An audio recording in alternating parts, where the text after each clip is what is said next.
Morning, कैसे हैं आप सब। मैं आपकी हिंदी की टीचर संगीता जायसवाल। तो आज हम पढ़ने वाले हैं संधि। जैसे आपको पता है संधि, क्योंकि हमेशा मोस्टली जब भी मैं लेक्चर्स में जाती हूँ तब बच्चों का रिक्वायरमेंट रहता है मैम संधि सिखाइए। ठीक है, वो भी मैं ट्रिक्स के साथ लेकर आई हूँ। चुटकियों में आप पहचान पाएंगे संधि को, क्योंकि ये हमेशा बोर्ड परीक्षा में स्टूडेंट्स आपको टाइम मैनेजमेंट करना आना चाहिए, और इसलिए मैं ट्रिक्स के साथ सिखाऊंगी जिससे आपको 2 से 3 सेकंड में आप संधि को सॉल्व कर पाएंगे। ठीक है, आपका समय बचेगा।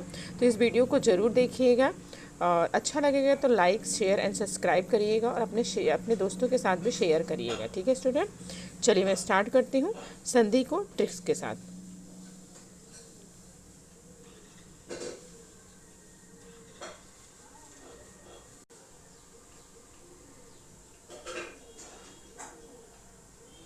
तो यहाँ पे देख लेते हैं संधि। संधि होती क्या है, पहले इसकी परिभाषा को हम देख लेते हैं। किन्हीं दो वर्णों की आपस में मिलने से जो विकार उत्पन्न होता है, क्या उत्पन्न होता है, विकार उत्पन्न होता है, उसे हम क्या कहते हैं, संधि कहते हैं। क्या कहते हैं स्टूडेंट्स, उसे हम संधि कहते हैं। ठीक है, समझ में आया। संधि की परिभाषा है ये, किन्हीं दो वर्णों की आपस में मिलने से जो विकार उत्पन्न होता है उसे हम क्या कहते हैं, संधि कहते हैं। ठीक है स्टूडेंट्स, चलिए देख लेते हैं आगे फिर हम लोग। स्टूडेंट्स, तो संधि के भेद यहाँ पर हमने बताया है। यहाँ पर संधि के 3 भेद होते हैं। कितने भेद होते हैं, 3 भेद होते हैं। पहला है स्वर संधि, दूसरा है व्यंजन संधि, और तीसरा है विसर्ग संधि। ठीक है, पहला हमारा क्या है, स्वर संधि, दूसरा है व्यंजन संधि, तीसरा है विसर्ग संधि। ठीक है, तो एक एक करके समझेंगे। पहले स्वर संधि के भेदों को समझेंगे, फिर व्यंजन संधि के, फिर उसके बाद विसर्ग संधि के। ठीक है, तो लाइन टू लाइन जाएंगे। तो यहाँ पर हमने देखा कि संधि है, संधि के 3 भेद होते हैं, स्वर संधि, व्यंजन संधि और विसर्ग संधि। ठीक है, क्लियर हुआ। चलिए आगे देख लेते हैं। चलिए हम लोग स्वर को देख लेते हैं, स्वर संधि को समझ लेते हैं। तो एक स्वर के साथ दूसरे स्वर के मेल से जो परिवर्तन होता है, यानी कि जो चेंजेस होता है, उसे हम क्या कहते हैं, स्वर संधि कहते हैं। यानी कि एक स्वर के साथ दूसरे स्वर के मेल से जो परिवर्तन होता है उसे हम क्या कहते हैं, स्वर संधि कहते हैं।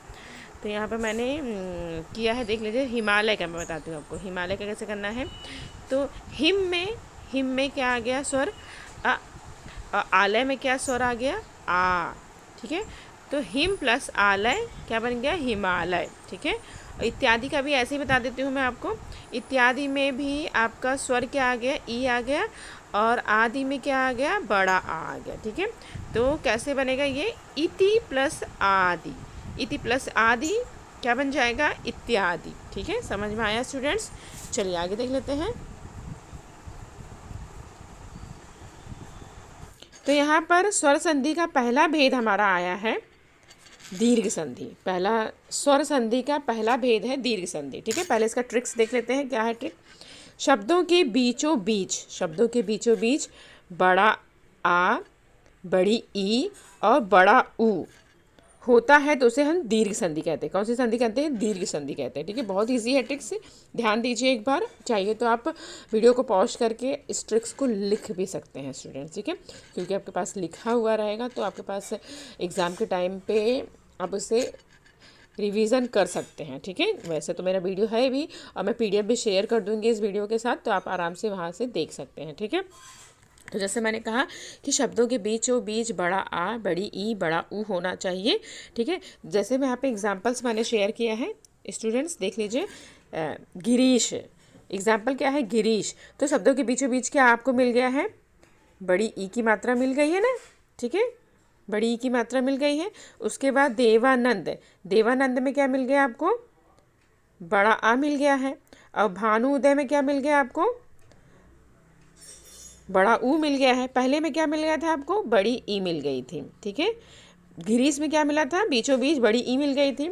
देवानंद में क्या मिल गया था, बड़ा आ मिल गया था।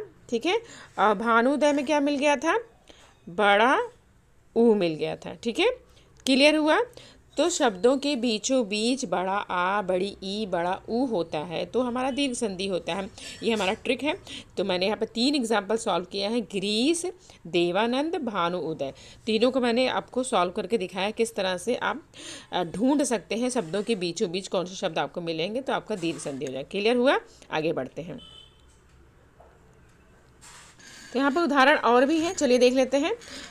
जैसे मैंने रविंद्र बोला, रविंद्र, रविंद्र में क्या है, रविंद्र में कौन सी मात्रा आ गई आपकी, बड़ी ई की मात्रा मिल गई, ठीक है।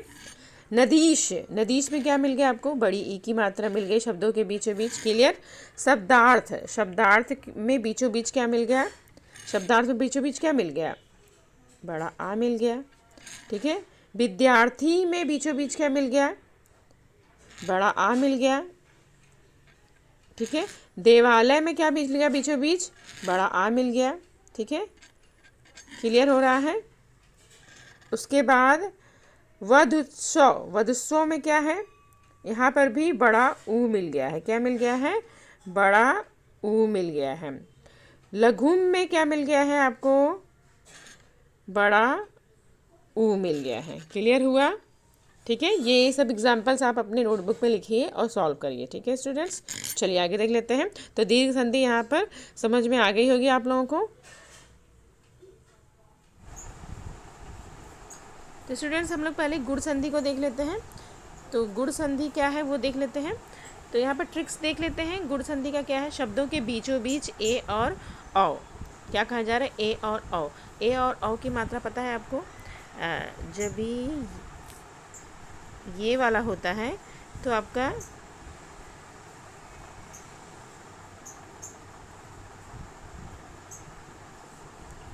ठीक है, एक ये होता है और ये होता है, ठीक है। इसमें एक मात्रा होती है, यहाँ पे दो मात्रा होती हैं। अभी जब मात्रा हम लोग करते हैं, ठीक है, ए और औ को, तो यहाँ पर हमारा एक मात्रा हो जाएगी,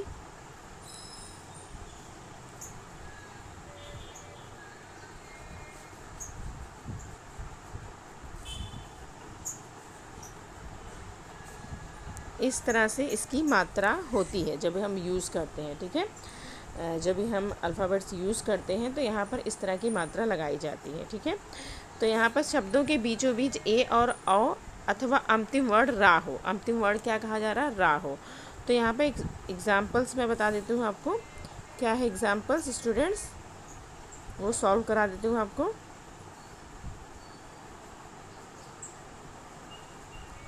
तो एग्जाम्पल्स देखिए, यहाँ पर सुरेंद्र दिया है, सुरेंद्र दिया है। सुरेंद्र में कौन सी मात्रा आ गई, एक ही मात्रा आ गई। सुरेंद्र में क्या आ गया है, एक ही मात्रा आ गई है, ठीक है।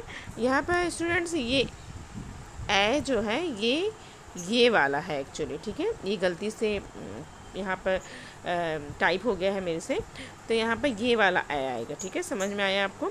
तो यहाँ पर सुरेंद्र में ए की मात्रा है। सहोदर, सहोदर में कौन सी मात्रा है, औ की मात्रा है, सहोदर में औ की मात्रा है। और देव ऋषि में अंतिम वर्ड रा है, अंतिम वर्ड क्या है, रा है, ठीक है। क्लियर हुआ सबको। गुण संधि, गुण संधि का ट्रिक क्या था, शब्दों के बीचों बीच ए और औ हो अथवा अंतिम वर्ड रा हो, यानी कि ए और औ होगा तो भी हमारा गुण संधि होगा और अंतिम वर्ड में रा होगा तो भी हमारा गुण संधि होगा, ठीक है। क्लियर हुआ, चलिए आगे देख लेते हैं। और भी है, शेयर कर दिया है मैंने, ये देख लीजिए आप।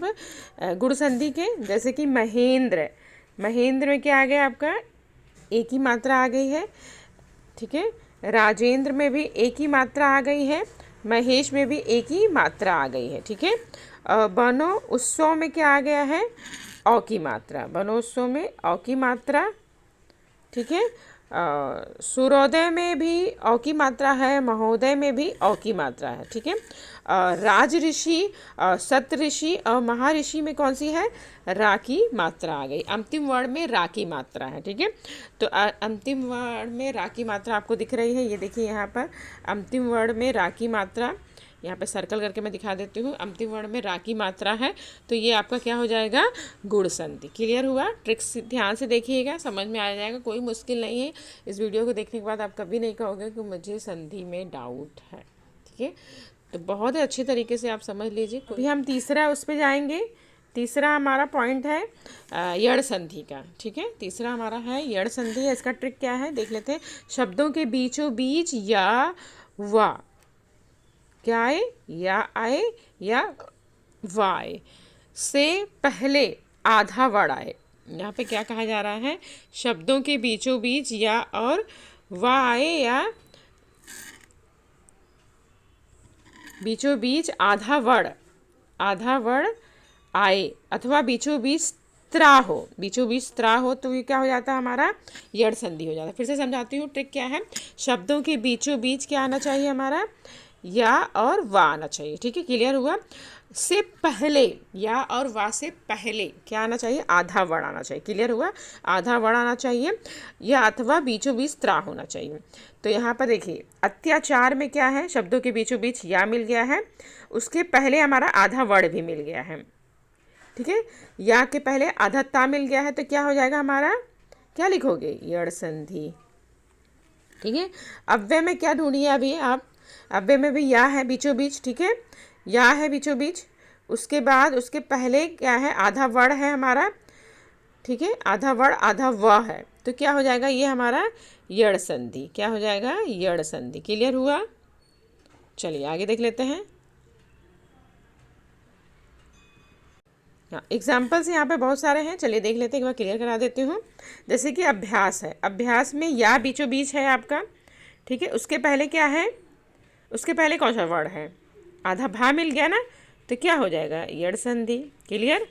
स्वागत में क्या है, वा मिल गया है, शब्दों के बीचों बीच वा है, और उसके पहले आधा सा मिल गया है, तो क्या हो जाएगा, यड़ संधि। ठीक है, क्लियर हुआ।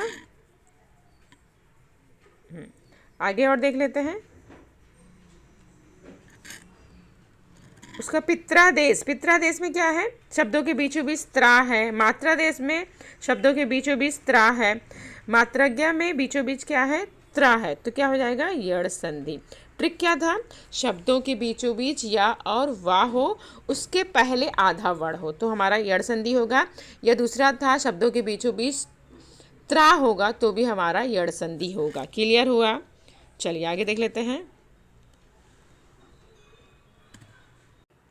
वृद्ध संधि में क्या है, ये भी बहुत इजी है। वृद्ध संधि भी ट्रिक, शब्दों के बीचों बीच औ और ऐ हो, शब्दों के बीचों बीच औ और ऐ हो। ठीक है, ये ऐ वाली में क्या लगाते हैं, इस तरह के लगाते हैं। ठीक है, ये पता है ना आपको, ऐ में एक मात्रा होती है, और यदि ऐ है तो यहाँ पर डबल मात्रा होती है। ठीक है, जिसको नहीं पता है वो देख लीजिए, यहाँ पे मैंने बता दिए हैं।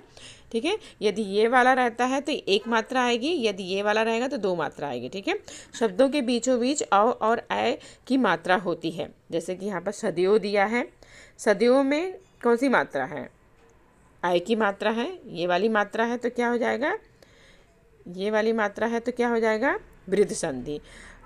और महोषधि है, यहाँ पर क्या औ है। ठीक है, क्या है, औ है, तो क्या हो जाएगा हमारा, तो वृद्ध संधि के उदाहरण देख लेते हैं स्टूडेंट्स हम लोग। वृद्ध संधि के उदाहरण क्या है, तो तथ्यों में क्या आ गया है आपका, औ आ गया है। कौन सी मात्रा आ गई है, औ की मात्रा आ गई है। ठीक है, और वनौषधि में क्या आ गया है, औ आ गया है आपका। ठीक है, जलोद में भी क्या आ गया है, औ की मात्रा आ गई है। जलोस में भी क्या आ गया है, औ की मात्रा आपकी आ गई है। ठीक है, सिर्फ तथ्यों में कौन सी मात्रा आई है स्टूडेंट्स, यहाँ पर तथ्यों में ऐ की मात्रा आई है। ठीक है, समझ में आ गया होगा आई होप आप लोगों को।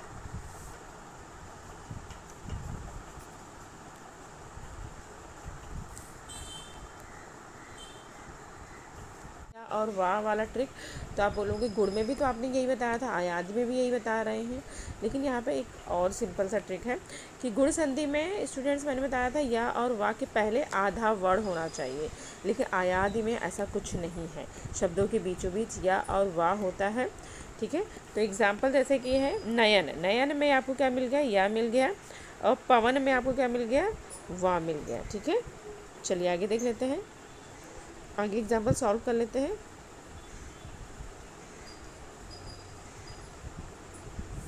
का ट्रिक्स देख लेते हैं। जैसे या और वाह था मैंने कहा, तो विभवन में क्या मिल गया, वाह मिल गया। भवन में क्या मिल गया, वाह मिल गया। गायक में क्या मिला स्टूडेंट्स, या मिल गया। नायक में क्या मिला, या मिल गया। भावन में क्या मिला, वाह मिल गया। पावन में क्या मिला, वाह मिल गया। पवित्र में क्या मिला, वा मिल गया। नाविक में क्या मिला, वा मिल गया। ठीक है, क्लियर हुआ। कौन सी संधि है ये, आयाद संधि। कौन सी संधि है, आयाद संधि। ट्रिक क्या था, शब्दों के बीचों बीच या और वा होगा। ठीक है, तो हमारा आयाद संधि हो जाएगा। ठीक है, क्लियर हुआ। आई होप आप लोग को संधि बहुत अच्छे तरीके से समझ में आ गया होगा। अभी कोई डाउट नहीं होने वाला, मुझे नहीं लगता है। और कहीं से भी वीडियो आपको अच्छा लगा हो तो प्लीज़ शेयर करिए, लाइक करिए, सब्सक्राइब करिए, अपने दोस्तों के साथ भी शेयर करिए, क्योंकि ये वीडियो मैं चाहती हूँ सभी के लिए यूज़फुल हो। ठीक है, सबके लिए हेल्पफुल रहे, यूज़फुल रहे। ठीक है, तो thank you so much. Bye bye students.